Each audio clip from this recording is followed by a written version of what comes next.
Artistoonni Oromoo kutaa hawaasaa keessaa warra dursee dammaqee eenyummaa saba isaanii hubatanii hubachiisaa turanidha.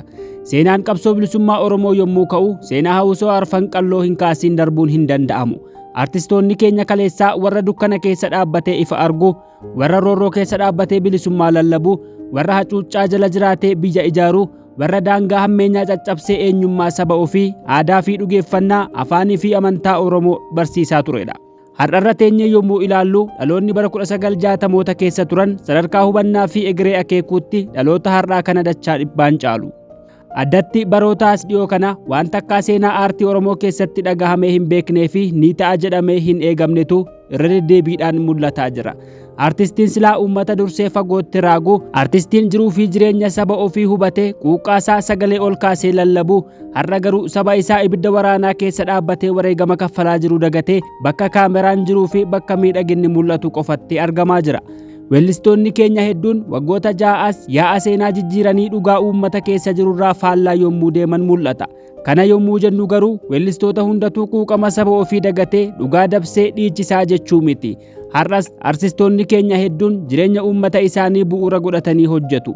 Hedduun isaanii dhiibbaa hamtuu jala jiraachaa dhugaa uummata isaanii qabatanii jiru. Har'a kan irraa dubbannu waa'ee weellistoota muraasa hojii isaanii har'aatiin uummata Oromoo gaafatamaa seenaa taasisuuf ragaa teeknikaa ta'aa jiraniiti. Weellistoota keenya waggaa ja'a asitti mul'atanii dhageettii olaanaa argatan keessaa tokko Yoosan Geetahuni.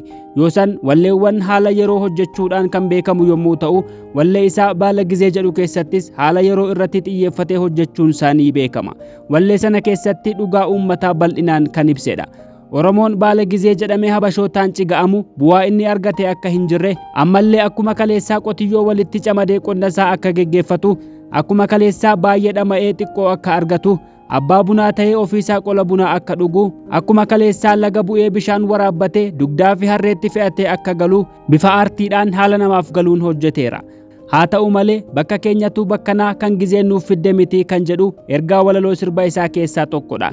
Ergaa kana ibsine yommuu ilaallu bakki Oromoon har'a jiru kun bakka isaaf malu akka ta'e, bakki isaa kanuma akka ta'e ibsa. Waan Oromoon barbaadu kanuma, gaaffiin sabichaa deebi'ee bakka ga'uuf qabsaa'ee ga'eeraa jechuusaati. Dhugaan qabatamaan lafarra jiru garuu Oromoon yeroo ammaa kana keessa roorroo takka argee hin beekne keessummeessaa jira. Hawaasni baadiyyaa tajaajilli misoomaa isaaf guutee qonna isaa fooyyessuu na hafuuti. Sangaadhaan qotuu dhiisee qonna ammayyaa fayyadamuu na hafuuti. Har'a qonnaan bulaan Oromoo ooyiruu isaa keessaa nagaadhaan qotatee midhaan sassaabbachuu hin dandeenye. Ooyiruu keessatti ajjeefamaa jira. Gindii jalatti rasaasaan waxalamaa jira. Oobdii keessatti ajjeefamaa jira. Bakka qonnaa isaatii qabamee hidhamaa jira. Buna isaa utuu aramatuu yookiin utuu funaannatuu ajjeefamaa jira. Sababa kanaafis qonnaan bulaan gadi ba'ee qonna isaa isuma akka duriitti geggeeffatullee geggeeffachuu dadhabee lafti isaa utuu hin qotamin lafa ba'aa jira. Facaafatee sassaabbachuu dadhabee firii midhaansaa kaan simbirri, kaan bineensi, kaan horiin, kaan aramaan nyaataa jira. Har'a manneen barnootaa kumootaan lakkaa'aman sababa waraanaatiin manca'anii, barattoonni kuma dhibbootaan lakkaa'aman barnootaan ala ta'anii egereen isaanii dukkanaa'eera. Barattoonni abdii biyyaa ta'an barnootarraa abdii kutatanii kaan gara waraanaatti, kaan gara magaalotaatti ba'anii daandiirra jiraachuutti, kaanis maatii fi biyya irratti ba'aa ta'anii ganda keessa naanna'aa ooluutti deebi'an. Dhaloonni jireenyarraa abdii kutee yakka adda addaa keessatti hirmaachuutti safuu hawaasaa cabsee gara saamichaa fi sirna dhabdummaatti seenaa jira. Kun bu'aa rakkoon siyaasaa fidedha. Oromoon silaa yeroo gaaffii misoomaa fi guddina dinagdee, gaaffii investimentii fi turizimii adda addaa gaafachuu qabutti har'allee lubbuun jiraachuun isaa wabii dhabee gaaffii nageenyaa sagalee ol kaasee gaafataa jira. Hirmaannaa sabichi siyaasa keessaa qabaachuu malee itti cufamee filannoo dhabee mataa gadi qu'amaa jiraachaa jira. Barri kun bara Oromoon waan takka argee hin beekne rakkoo beelaaf saaxilamee mooraatti galee deeggarsa namaa eeggatudha. Yeroo uummanni miiliyoonotaan lakkaa'amu sababa rakkoo nageenyaaf qeerraa buqqa'ee waan nyaatee buluu harka namaarraa eeggatudha. Barri kun bara Oromoon akka sabaatti duulli waraanaa itti banamee lafoo fi qilleensaan haleelamaa jirudha. Oromoon dirree yaalii dhukaasa meeshaa waraanaa baranee kan akka diroonii ta'eera. Bakka har'a Oromoon ga'e kun bakka ollaan utuu walitti ba'ee buna dhuguu dirooniidhaan haleelamu, humni ittisa biyyaa itti seenee akka fedhe itti dhukaase ajjeesu, bakka utuu mana amantaa keessa jiru qilleensarraan haleelamu, mana amantaa keessaa baafamee jumlaadhaan rashanamu, adda baba'iitti fannifamee rasaasni itti roobsame ajjeefamu, bakka ciisichaatii baafamee naasuu malee rasaasaan tumamee ajjeefamu, mana hidhaa keessaa baafamee itti ajjeefamudha. Bakka Oromoon har'a jiru bakka seerri mirga namoomaa idil addunyaa guutuutti irraa mulqame lubbuudhaan har'a bulee boor ga'uuf wabii nageenyaa tokkollee hin qabnedha. Yeroo namni tokko gaaffii fi adeemsa seeraa tokko malee hidhamee waggootaaf utuu mana murtiitti hin dhiyaatiin tursiifamudha. Haala kana keessatti bakka keenyatu bakka kanaa jedhanii gaaffii fi fedhii sabichaa zeeroodhaa gaditti xiqqeessuun seenaa keessatti waan ta'e hin beeknee fi kan boor nama komachiisudha. Kana kanumaan yoo bira darbine wallee dhiyoo kana gadhiifame warra boolee kan jedhe xiqqoo haa ilaallu. Weellisaa Sonaa Taakkalee wallee kana hojjetee ji'a tokko keessatti dhageettii guddaa argateera. Walleen kun garuu guutummaatti Oromoo fi saboota cunqurfamoo kaan kan walitti buusuu danda'u, nageenya kan booressu, walamantaa kan balleessu, dhugaa qabatamaa lafarraa mul'atu kan faallessedha. Alagaa qofa osoo hin taane uummata isaa ilaalcha keessa hin galchine. Oromiyaa maaltu tuqaree jedhee yommuu inni weellisutti qeedhaloota isaa dabalatee Oromiyaa guutuun aggaammii weerara Abashaa jala jira. Godina Horroo Guduruu Wallaggaa keessaa aanota 3 ol keessaa gandoonni baadiyyaa fi lafti qonnaa irra deddeebiidhaan hidhattoota Amaaraatiin weeraramaa ture. Salaalee aanaa Darraa gandoonni 18 harka hidhattoota Amaaraa jiru. Godina Wallagga Bahaa aanota hedduu keessattis akkasuma. Cidha irratti ilmaan Oromoo kurnootaan lakkaa'aman kan bakka tokkotti hidhattoota Amaaraatiin ajjeefaman asuma Shawaa Lixaa aanaa Noonnoo keessatti. Oromiyaan yeroo weellisichi haala kanaan sirbutti dirree waraanaa taate ilmaan ishee guyyaa guyyaatti rasaasaan waadamaa jiru.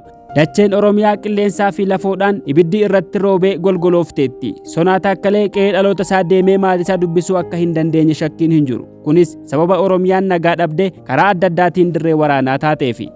Sonaan wallee isaa keessatti 4 kiiloon yookiin masaraan mootummaa Itoophiyaa qabsoodhaan akka harka Oromoo seenessee qaamni bira 4 kiiloo kana hawwuu akka hin dandeenye hubachiise. Akka waan ammaan booda masaraan mootummaa dhaalmaa bara baraa ta'ee Oromoo harka jiraatuutti akeekuu isaati. Kun tarii caaseffama bulchiinsa sirnichaa wallaaluu yookiin qaamni aangoo bulchiinsaa qabatee jiru eenyu akka ta'e wallaaluu ta'uu mala. Yookiin miira jibbinsaa fi of tuulummaa Habashaa ibsuuf jechoota kana fayyadame ta'uu mala.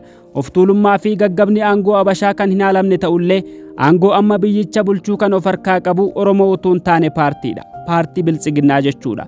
Paartichi ammoo kan Oromoo qofa osoo hin taane dhalattoonni saboota biyya kana keessa jiran keessaa kan qooda qabanii fi saba tokko irratti kan hin hundoofnedha. Muummichi ministeeraa Abiyyi Ahmed har'a aangoorra jiru hoogganama murtii paartii isaatiin aangoorraa kaafamee namni biraa saba biraa keessaa bakka bu'uu danda'a. Paarlaamaan Itoophiyaa kora isaa kan itti aanu irratti Abiyyi Ahmedin achirraa kaasee Tamasgeen Xurunaa muuddachuu danda'a. Kana irratti kan aangoo qabu saba Oromoo yookiin saba biraa otoo hin taane paartii paarlaamaa Itoophiyaa hundeesse Biltsiginnaadha. Yoo bor haala kanaan jijjiiramni muudamaa taasifame qaamonni har'a mootummaa kana mootummaa Oromooti jedhan burjaajii biraa uumuuf jiru. Warri har'a akka Oromoon bilisoomeetti labsan gaafa sana gabrummaa labsu. Warri har'a sababa Abiyyi aangoorra jiruuf waan barbaadan godhan gaafa sana yookiin biyyarraa baqatu yookiin bosona seenuu yookiin mana hidhaa seenu. Aangoo muummicha ministeeraa har'a akka aangoo waaqarraa kenname kan bara baraan hin jijjiiramneetti hubachuun balaa inni fidee dhufu ulfaataa ta'uu mala. Mootummaa ofii jedhanii dhaadhessuu fi isaaf weedduu baasuun yoo mootummichi sagalee uummata ofiitiin aangoo qabate, yoo duudhaa fi dhugeeffannaa uummatichaa keessaa bahee aangoo qabate, yoo alaabaa tokkoof bitamee heera tokkoon bulee eenyummaa fi daangaa biyyaatti iggitii tolchedha. Sonaa Taakkalee dabalatee namoonni har'a mootummaa kana faarsanii yakka inni raawwataa jiru haguuguu barbaadan ofii isaaniillee sagalee kennanii mootummicha waan filatan hin fakkaatu. Wallee warra boolee jedhu kana keessatti 4 kiiloon akka hin hawwamnee fi Oromiyaan akka hin tuqamne yommuu dubbatu waan wal dhahaa lama hojjeteera. 4 kiiloo kan jiru mootummaa Itoophiyaa akka ta'e utuu beeku Oromiyaan tuqamtiiree jedhee wallise. Gama biraatiin jechoonni tuffii fakkaatan wallee kana keessaa mul'ataniiru. Kun naamusa ogummichi barbaaduu fi eenyummaa aartii Oromoos kan ibsu miti. Haga dorgommiin siyaasaa fi adeemsi jiruu fi jireenya dhala namaa jiraatetti qaamni fedhe 4 kiiloo yookiin masaraa mootummichaa hawwuu danda'a. Humnoonni siyaasaa biyya kana keessatti meeshaa malee fi meeshaadhaan falmatan hedduun masaraa mootummaa yookiin 4 kiiloo seenanii biyya bulchuuf malee mootummaa waaqaa dhaaluuf miti. Walleen kun adeemsa dimokiraasii kan faallessu aartii Oromoo kan hin ibsine haala yeroo kan hin bu'uureffannedha. Akkuma beekamu yeroo ammaa kana kutaalee biyyattii hedduu keessatti rakkoon nageenyaa hammaatee uummanni ba'uu fi galuuf yaadda'aa jira. Itoophiyaan dirree waraanaa taatee waggoota darban ija addunyaa keessa jirti. Yakka duguuggaa sanyii dabalatee sarbamni mirga namoomaa Itoophiyaa keessatti raawwatamaa akka jiru dhaabbilee mirga namoomaa fi biyyoonni hedduun himataa jiru. Sababa sarbama mirga namoomaatiin dhaabbileen deeggarsaa Itoophiyaa irraa deeggarsa kutaa turaniiru. Qoqqobbiin adda addaa irra kaa'ameera. Namoonni yeroo ammaa kanatti mootummaa kana mootummaa Oromooti jedhanii ibsan yakka Itoophiyaan ittiin himatamaa jirtu Oromoonis akka itti gaafatamu taasisaa jiru.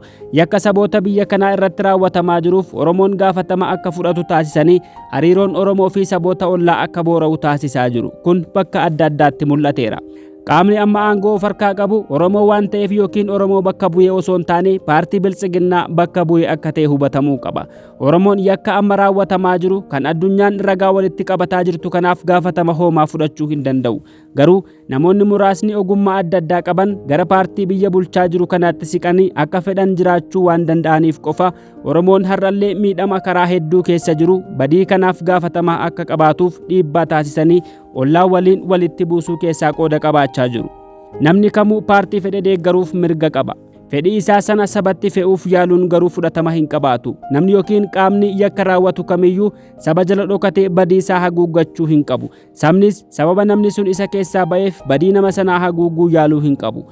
Kana qofa miti. Abtaamuu Lamuu qophii gingilchaa fi qophii isaa biroo keessatti yeroo qaamni biraa mootummaa Itoophiyaa komatu yookiin itti duulutti Oromoon mootummicharra akka goruu qabu yommuu dubbatu dhaga'ama.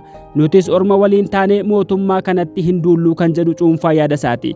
Abtaamuu Lamuu nama siyaasa hubatu, artistii fi qabsaa'aa ta'e yommuu yaada akkasii dhiyeessu namoota hubannoo hin qabne baay'ee dogoggorsa. Adaanech Abeebee yookiin Biraanuu Juulaa yookiin Abiy Ahmed sabni biraa fedhiinsaa guutamuu didee yoo isaan komate mirga isaati. Namoonni kun saba bakka bu'anii otoo hin taane paartii fi jaarmiyaa isaanii bakka bu'anii dirqama itti kenname ba'ataa jiru. Komii isaan irratti dhiyaatu yookiin yakka isaan hojjetanis saba bakka hin bu'u. Komii isaan irratti dhiyaatu sababa Oromoo ta'an qofaaf Oromoon bira dhaabbatee irraa qolachuuf dirqamas mirgas hin qabu. Duula eenyummaa yoo ta'e garuu Oromoon waliin ta'ee falmata.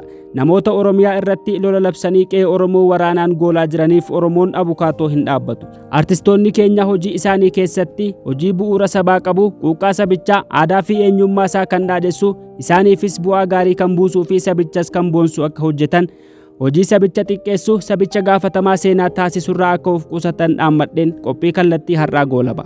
Nagaan.